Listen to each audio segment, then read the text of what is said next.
తీసుకున్నటువంటి జాగ్రత్తలు ఏంటో తెలుసుకుందాం. మా ప్రతినిధులు సిద్ధంగా ఉన్నారు ఆయా జిల్లాల నుంచి. ఫస్ట్ గా కర్నూలు నుంచి మా ప్రతినిధి కిషోర్ ద్వారా ఇన్ఫర్మేషన్ తెలుసుకుందాం.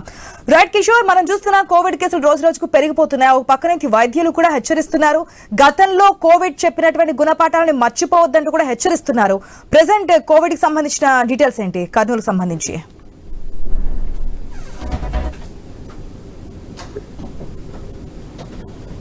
కిషోర్,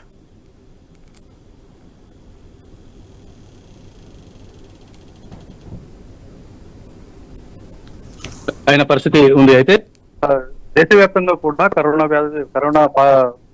కేసులు నమోదవుతున్న నేపథ్యంలో ఈ యొక్క కర్నూలులో కూడా ఈ యొక్క పాజిటివ్ కేసు నమోదు కావడం అన్నది అందరినీ భయాందోళనకు గురి చేస్తుంది. అయితే గతంలో ఉన్నటువంటి అనుభవాల నేపథ్యంలో ఈ యొక్క కోవిడ్ అంటే ఎమ్మిగనూరు మండలం కలుగొట్ల గ్రామానికి చెందినటువంటి వృద్ధుడికి యొక్క కోవిడ్ పాజిటివ్ రావడంతో మొత్తం జిల్లా యంత్రాంగం మొత్తం కూడా అలర్ట్ అయిన పరిస్థితి ఉంది. అయితే కర్నూలు ప్రభుత్వ ఆసుపత్రిలో వివిధ ఆరోగ్య కారణాలతో ఆసుపత్రిలో చేరినటువంటి వృద్ధుడికి వైద్య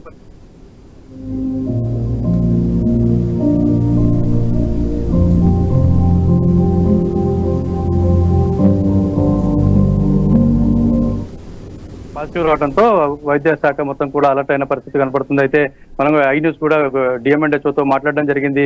ఏదైతే ఎమ్మిగనూరు మండలం కలగొట్ల గ్రామంలో 65 ఏళ్ల వృద్ధుడికి పాజిటివ్ రావడంతో అసలు ఆ వృద్ధుడికి ఏ విధంగా ఈ యొక్క పాజిటివ్ సోకింది, ఇంటి చుట్టూ ఉన్న పరిసరాలు ఏంటి, కుటుంబ సభ్యుల పరిస్థితులు ఏ విధంగా ఉన్నాయి, దీనికి సంబంధించి పూర్తి స్థాయిలో అంటే మనకు ఫస్ట్ ఫేజ్ లో కోవిడ్ వచ్చినప్పుడు ఏదైతే సోషల్ డిస్టెన్సింగ్ కానీ లేదా పరిసరాల పరిశుభ్రత, శానిటేషన్, దీనికి సంబంధించిన ఎన్నో రకాల జాగ్రత్తలు తీసుకుంటూ మొదటి 2 విడతల్లో యొక్క కోవిడ్ ను ఏ విధంగా అయితే ఎదుర్కొన్నారో అదే నేపథ్యంలో ఇప్పుడు వచ్చినటువంటి పాజిటివ్ కేసు మొట్టమొదటి కేసు నుంచి కూడా అలర్ట్ గా ఉండాలని ఇప్పటికే వైద్య ఆరోగ్య శాఖ కూడా కింది స్థాయి అధికారులకు అందరికీ కూడా సూచనలు చేసిన పరిస్థితి.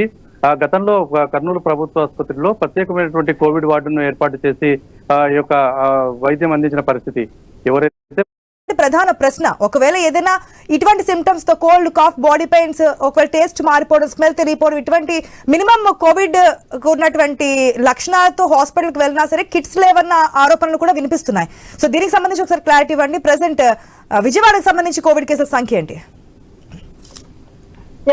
ఆంధ్రప్రదేశ్ లో కోవిడ్ కేసులకి సంబంధించి ఇప్పుడు అంటే దేశవ్యాప్తంగా ఉన్నటువంటి కరోనా కేసులతో పోల్చుకుంటే ఆంధ్రప్రదేశ్ లో కొంత తక్కువగానే కేసులు నమోదవుతున్నాయని చెప్పుకోవాలి. ఇప్పటి వరకు నిన్నటి వరకు ఏదైతే ఆరోగ్య శాఖ ఇచ్చినటువంటి డీటెయిల్స్ ప్రకారం ఆంధ్రప్రదేశ్ కి సంబంధించి 30 కేసులు పూర్తిగా రాష్ట్ర వ్యాప్తంగా నమోదయ్యాయి. అయితే నిన్న ఏదైతే వైద్య ఆరోగ్య శాఖ సిఎస్ గా ఉన్న